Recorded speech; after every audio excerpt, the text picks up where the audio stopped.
Hey guys, my name is Jacinth Gudetti, and this is a response video to Hamza's video, Why I Hate You If You Play Video Games. And the reason I'm making this video is because I believe I generally have a pretty healthy attitude towards video games. I do have my vices with video games, but I'll get to that. But first off, let me talk a little bit about myself and my relationship with video games. So when I was little, I used to play racing games a lot. I grew up on Need for Speed, early Formula One games like the official license stuff. What else did I play? NASCAR Heat, Corvette, Ford versus Chevy. Like these are all PS2 titles, and I used to play racing games all the time. I never really got into FPS until later, and ironically, I felt kind of peer pressured into FPS, and I do want to get better at it, but specifically just so I can play, Apex and stuff with my friends a little bit better. But I really don't play. I haven't played a single FPS shooter game throughout this whole year, 2022. So I don't think that really counts. But anyways, going on with my childhood. So I'm looking over here just by the way because I have my points here. I'm not very good at speaking unfiltered, just straight up. So my parents used to restrict my video games quite a lot. Like Hamza says, like an hour a day, 2 hours a day max. And of course, no one ever really follows that. But yeah, so my parents did restrict me. But I think the key difference is when I got older, they kind of started to trust me a little bit more with video games. And that all imploded in 10th grade. In 10th grade, I was totally down bad. I used to play games like 6 hours a day. I only studied maybe an hour a day. And my grades kind of imploded in the Asian sense. Like, I got B's instead of A's. Things like that. But yeah, after that point, I really started to try to taking things seriously. And one of the things that I had to do was cut down my time playing video games. I had to just stop playing video games a lot. And at that point in time, during my high school, yeah, video games would be considered a spurg moment, spurg activity. But I'll tell you how my relationship with video games changed. And I think what matters, and I'll get to this more, I think what matters is not if you play video games or not, it's your relationship with video games. So before I begin on talking about my healthy relationship about video games, now I'll talk about my problem areas. So before I, you know, point out the speck in Hamza's metaphorical eye, I'll pull the plank out of my own. It's a biblical verse. So first thing is Forza Horizon 5. That's a big trouble area for me. Um, and I use the excuse that I use Forza Horizon 5 to play with friends because currently I'm in Michigan for grad school, and my friends are all in San Diego. So I use Forza Horizon 5 to get some, time together with them because they're all car people and I'm a car person. So it's kind of like our um, kind of weekly get together, I guess you can say. We play 3 to 4 hours, usually at my expense because I'm staying up till like 2 or 3 a.m. So that's not a good thing. But so lately I've begun to notice when I play Forza Horizon 5, like Hamza says, you play for 3 4 hours minimum at a time. And that's not necessarily good because unlike racing sims or stuff, Horizon 5 is like the way I would describe it is it's like an arcade racer with physics that aren't perpetually annoying for a sim racer. So it's just a party game. Honestly, you play with your friends, have a good time, and get out. And I'm kind of embarrassed of how high my level is. I reached like 1 star and 70, I guess. I don't know how you'd say it. That's like there's like star 170, so I'm pretty high up there. It's kind of embarrassing to be honest because I don't want to spend that much time playing this game. I need to spend my time doing research and doing, studying and just working on my real life skills. And hell, even playing other video games would be more productive than playing Forza Horizon 5. So that's my other thing. Another advice that I have is mobile games. So let me show you one game that I've been playing quite a lot. Too much, honestly. It's really dumb. So I have a few games on my phone. You can see here, um, and you can see I also organized my phone like this. So I have different apps in different places. That's so it takes me 2 clicks to get to every area. But you can see my games folder is huge. This is a problem area because I play hill climb racing way too much. Like literally everything else, I do not touch any of this. This Minecraft here, that's just for nostalgia. I had to download it in what is it, APK for it. Like it's not even on the App Store. Flappy Bird, that's just there for. I don't even play any of these except for Hill Climb Racing. Hill Climb Racing is the only one. I should probably delete them. Delete some of these, like Hill Climb Racing 2. You know what? I'm gonna install that right now because I don't play that at all. But Hill Climb Racing, I spend way too much time on. That is a total waste of time. There's no productivity in it. I don't find any fun in it. It's just something I play when I'm watching YouTube videos. It's kind of dumb. You're just like going, it's like while I'm watching like some YouTube video on the China Korea situation or something like that. I don't know, whatever. So that's my advice. That's something I have to improve. So those are the two things: Forza Horizon 5 and mobile games. Now I'll get into my healthy relationship with video games. So during my undergrad years, I went to UCSD and I studied computer engineering. And here, during these years, my relationship with video games started to change. And I'll explain why. So, during around 2018, I got my car, my Honda S2000. I had a Toyota A86 before that, but now I have a Honda S2000. And trust me, I'm trying to get back into an A86, but I'll talk about the S2000. So with that car, I joined a car club in UCSD, in Portside UCSD. I was a board member for basically all throughout my years in UCSD. And one of the senior members gave me a discount to go to a track day, like basically a day where they basically shut down the race, like not shut down, but they open the racetrack up to the public, and you basically can drive your car around. And track days are very, very expensive. Usually costs $200, $300 to get into a track day. And then on top of that, you have to prepare your car. I had never taken my car to a track day, so I had to do a full oil change. I had to do fluids like transmission fluid, differential fluid, basically preparing it all, and that took about $100 to $200 on my own, which for a college student, very expensive. Back then, S2000s weren't too expensive, but so it was expensive anyways. Maintenance costs and all. Okay, I'm getting too much into car details. That's not what the video is on. Basically, it was expensive. But my senior club member, he cut me a deal, and I was basically able to go to that track day for $80. So $80, I got to go to Streets of Willow Raceway, and I ripped it around that track, and I saw my times come down. So I started off getting I don't even know what time, like a 1:40, 1 minute 40 seconds going around the track, counterclockwise direction, and I got that down to 1:35, and then I got it down to 1:30. I knocked 10 seconds off of my lap time just just driving as hard as I could with intent, and that changed my viewpoint towards racing games. Before this, I wanted to get better at racing games, of course, but now I wanted to get good at racing games to improve my real life driving skills. And what I did is a little while later, I ended up getting a racing wheel, like shifter, wheels, pedals. I got that set up, and I got a set of Corsa. And here's the difference. When you play video games, you play to enjoy it. And of course, initially playing Assetto Corsa, you kind of enjoy it. But when you play racing sims to race, I looked up how to use racing sims to your advantage. One of the key things is don't be a Gran Turismo player and restart every time something bad happens. If something bad happens, you slip up, you skid the car, you spin out, keep going as if you were in real life.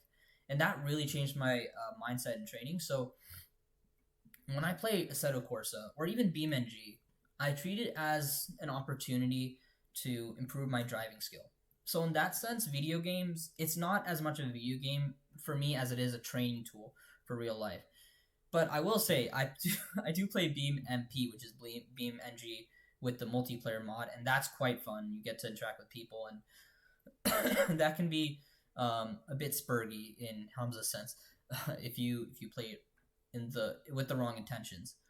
But it's fun to experiment with it from a technological standpoint and all that. But anyways, with racing games, my mindset completely changed from playing it to like Gran Turismo. I just wanted to finish as much levels as possible to being like, okay, I'm gonna take my car in the game, tune it as I have it in real life, and drive it on racetracks that I plan to take my car to in the future or that I want to take in the future. So around me and my in my home, Laguna Seca is nearby. So we moved from San Diego's Laguna Seca to to NorCal, and Laguna Seca is nearby. So that's now my home track.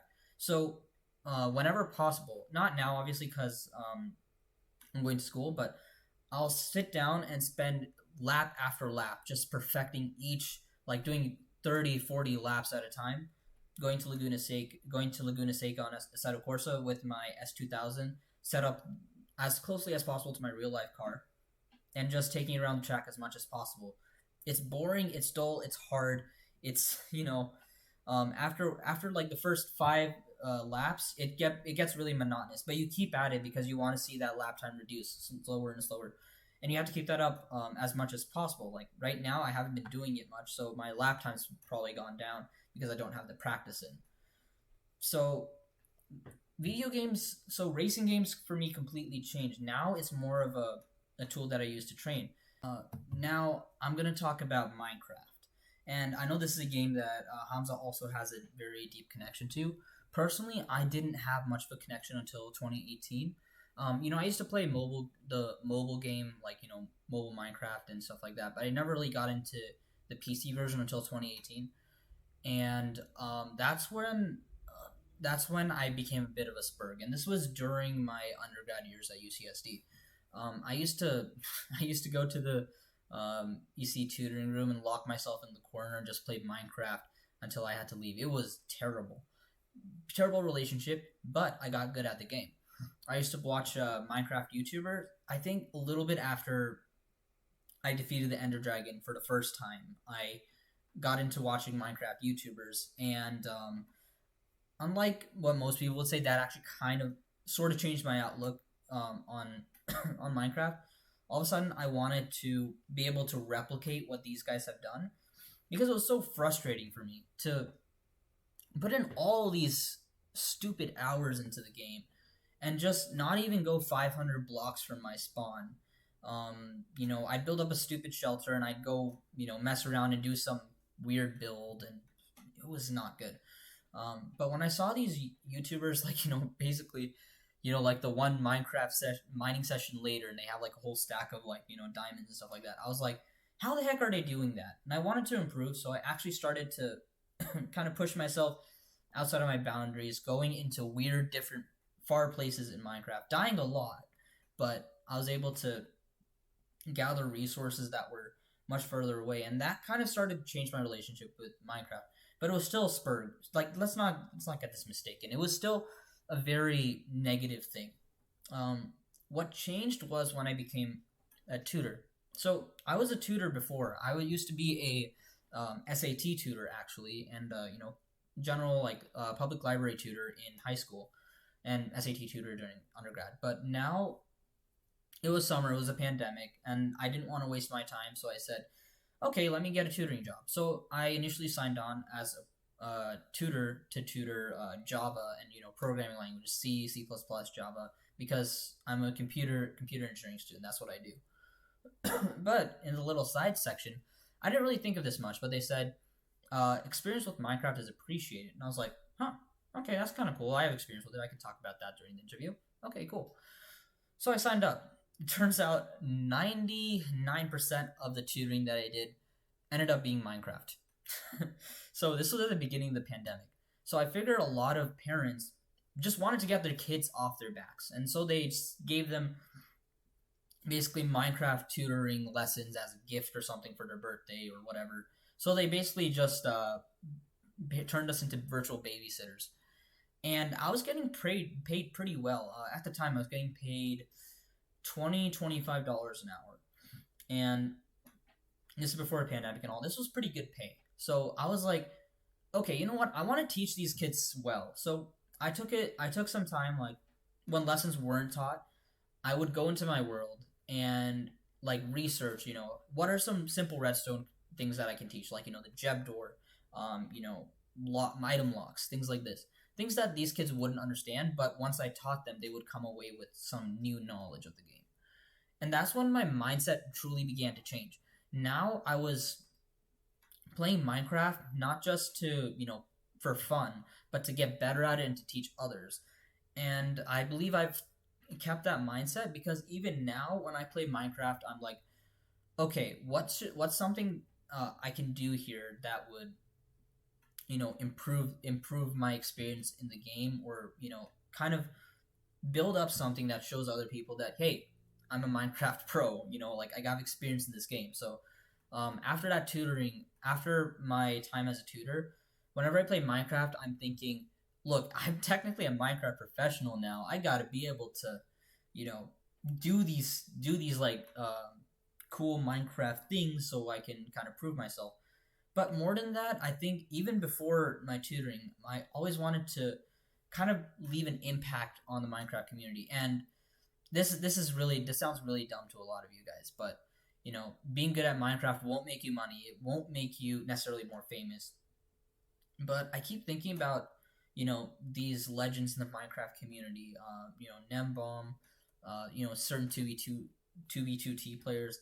I don't even remember their name, but they impacted the community in such a way that they would their impact would last even without their name. Like, so if you wanted to point back to like some breakthrough Minecraft innovation that happened, you'd eventually go back to their name, but you wouldn't know that. And I really respected that. And that's something I also want to replicate in my professional career.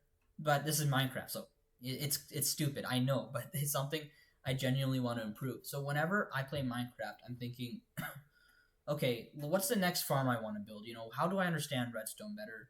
How can I do this weird redstone contraption I have no idea how to build? I'll watch YouTube videos on this. I'll watch Nembomb's video. I'll watch Tango Tech, Il Mango, just to understand these stupid, complex redstone contraptions that are frankly not fun to just mess around with. And I want to learn different game exploits. I'll watch the new update videos to understand, hey, what's this new thing that's added to the game? Then I'll immediately go download a snapshot and see how the heck can I exploit this, and kind of introduce my impact to the community. And if you see my YouTube channel, you'll see I have one Minecraft video there. That's my one attempt at introducing an early exploit to the game. Didn't do isn't that successful, but it's one step. And obviously nowadays I don't have as much time, so I don't play Minecraft as much. I'll play maybe once a week. But when I do play Minecraft, right now I'm playing Bedrock, and that's because I want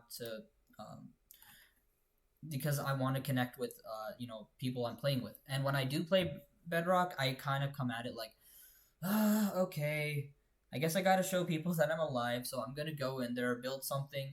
Hopefully that'll help their play experience, and just go back and do my research or whatever it is. So that's kind of my attitude towards Minecraft right now. So I don't think I necessarily see it as something. How do you say it? It's not something to relax with, really. I do relax with Minecraft, but when I do play Minecraft, I want to get something done. I want to set a goal for myself, get it done, and get out. Once I accomplish it, I'm done. I'm done for that day. I'm done for the week. I'm happy. I've done something new in the world. I made progress. I can shut it down, and I back up the world. So if my computer goes bad, I'll still have my world there on a Google Drive folder or something, and just go on with my day. So that's my relationship with Minecraft. So you'll notice that throughout all these two examples, racing games and Minecraft, both of those examples have helped contribute to my real life or were influenced by my real life. So with racing games, I play them because I want to be a better driver, because that's something I value and will help me develop as a person. With Minecraft, that's something I want to get good at for the sake of being good at it. That's something I want to contribute to the community, make an impact. So that you can make jokes about the word virtual world as much as possible. People will probably not remember my name, but that's just something I want to contribute to because it's something that's given me so much as a tutor. In fact, Minecraft tutoring is what allowed me to build my first gaming PC. And I say gaming PC, it's more like a workstation / gaming PC, but everyone knows it's a gaming PC. And that PC was the first PC I had that truly had no limitations. Like I could do whatever I want. And this really improved my productivity with school as well. So I would, MATLAB simulations, compiling code would easily be 2-3 times faster on this machine. And I'm not going to lie and say that this actually impacted my work. It really didn't. It just showed me that you know, there's things that I can do in Minecraft that positively impact my world, and I should value those things. And even though I don't tutor Minecraft right now, I still keep that same mindset towards it. Um, and so you can see when I play video games, I tend to play video games that impact my own life positively. And aside from the trouble spots, Forza Horizon 5, that has to go. That is a total waste of time. Mobile games, you know what? After this video, I'm going to delete this stupid game. Stupid, waste my time. And mobile games are a total waste of time. Like, I don't care what game you play on your phone. It's a waste of time. Just stop. Either play real games on your PC or don't play games at all. Or I guess console too, but you know, just don't play mobile games. They're a total waste of time. So this is for Hamza. I did watch the video all the way through. I didn't stop halfway. I didn't skip anything. So my main takeaway that I got were two things at the end of the video.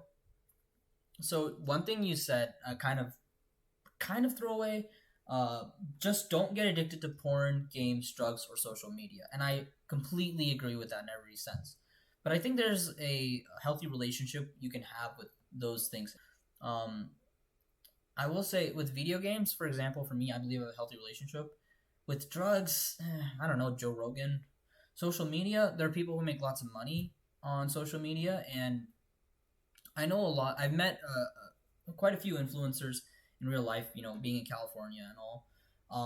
They don't go on their phones that much. They don't use social media that much. They just post what they post and they get the likes. So if you can maintain that, that's good. And this situation applies to different people. So I definitely agree. Don't get addicted to them, but addiction is different from using them as tools to improve your life. I guess for porn, if you're a porn star or something, but that's not something I advocate at all. Just don't get involved in porn professionally or anything else. So Hamza said he's wondering why he gets such negative reactions with video games, and I think the reason is because this is going to be harsh, and I really respect Hamza. He's honestly changed the trajectory of my life. I mean, I've started working out and all, and I've started self improvement. But the reason why is because of your trauma, and it's harsh to say, but it's true. Your trauma is impacting how your views come out, and you address this in your video. But I'll address exactly why. You viewed video games as an escape from reality. So Hamza views video games as an escape from reality, but that's not all video games have to offer. And whether it's genuine or not, a lot of people will say that, yeah, like you said, video games impact their life positively. You know, they say, oh, but you know, I could get better reflex and stuff. No, that's just pure cope. I agree with Hans with that. That's just pure cope. But I think the way you come at it is you're way too harsh about saying, you know, just cut video games out. They're all negative. No, that's not true. That's not true in the slightest. My example is perfect. Is like a perfect example of how video games can be a positive. And yes, it does. And like you said, love and gratitude is required to approach them properly. So, what I would say to these video game addicts, as a former and sort of current video game addict myself, is have a healthy relationship with video games. Invest in video games that help your real life. For me, it happened to be racing games first, and later turned to Minecraft. And those are the games that I play most. I have my trouble spots.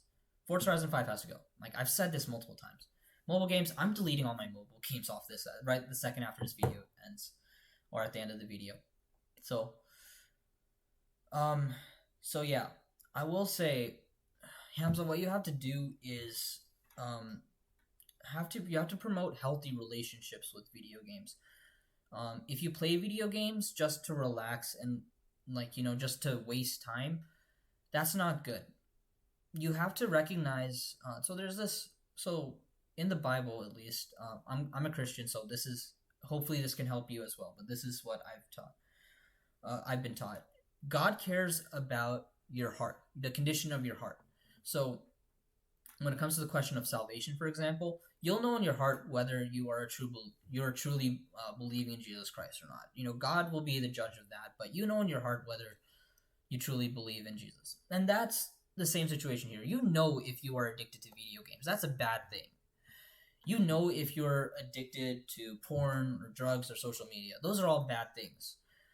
So what I want to challenge you guys is how recognize whether you're a video game addict or not, and take steps to remove it. For a lot of people, it can be completely deleting video games from their lives. But if you want to keep video games in, find games that positively impact your life. Or you know what? Forget games. Make yourself have a positive relationship with video games. So find games that positively impact your real life in a way. So for example, for me it was racing games. So not all of you are car enthusiasts, but I don't know if you want to say so maybe start a Twitch channel, and don't be lazy about it. Start a Twitch channel, start a YouTube, and start making videos about those games, and your relationship with those games will change. Because all of a sudden, it becomes you can't just play whatever games you want. You have to play games that kind of target a specific demographic. You have to play those games for a certain amount of time, and you'll see a lot of big YouTubers like this. They'll play games like Five Nights at Freddy's, like Markiplier. He played Five Nights at Freddy's all the way through. I haven't watched all his videos. I've watched a few, but he's a great guy. And people kept demanding him, let's do all the endings. And I can imagine as someone who would play that kind of game, after the first time, I would probably be done. I'd want to stop and just move on to the next game. But no, you gotta stick with it and try to find all the endings. And you can see the amount of editing that he has to do for those games. It's a lot of work.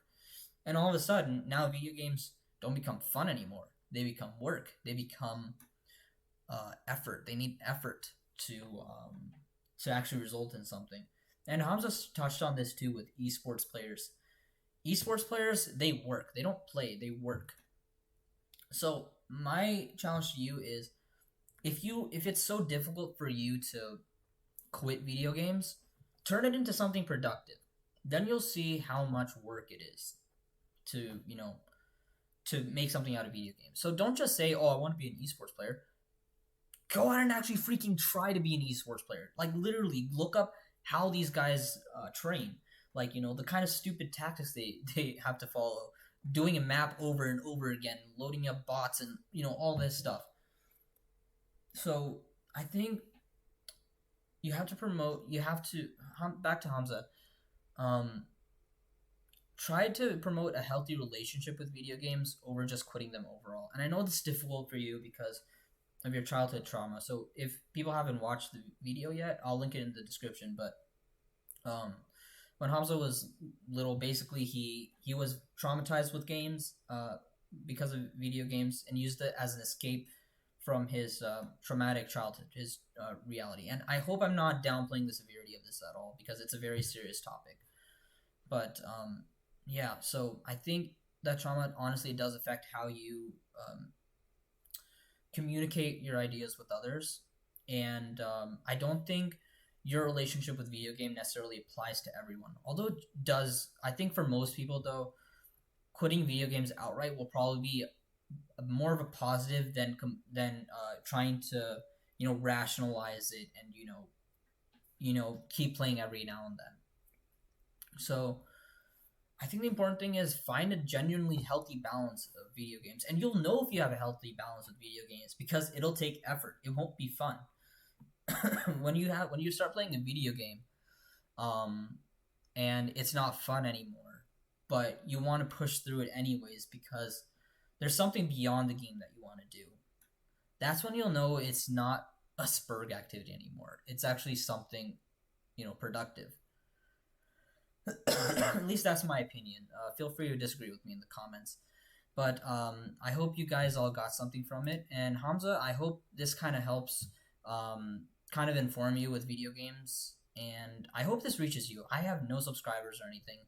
I have no reach, but somehow I hope this reaches you, and I hope this kind of positively influences you. And before I close off, I do want to kind of readdress. I know I have my own vices. I have to stop them. I'm in the middle of self-improvement, just as many of you guys are. I'm a normal Hamza viewer, as most of you watching this video. I have my own troubles. I'm working out, This used to be all flat, but you can see there's a bit of a curve there. That's just from 1 month of working out. So I've been trying to improve myself. Um, but yeah, so I gotta set my limits on how I spend time, or suggest different ways of spending time with my friends that maybe don't involve Forza Horizon 5, and definitely getting rid of all the mobile games on my phone.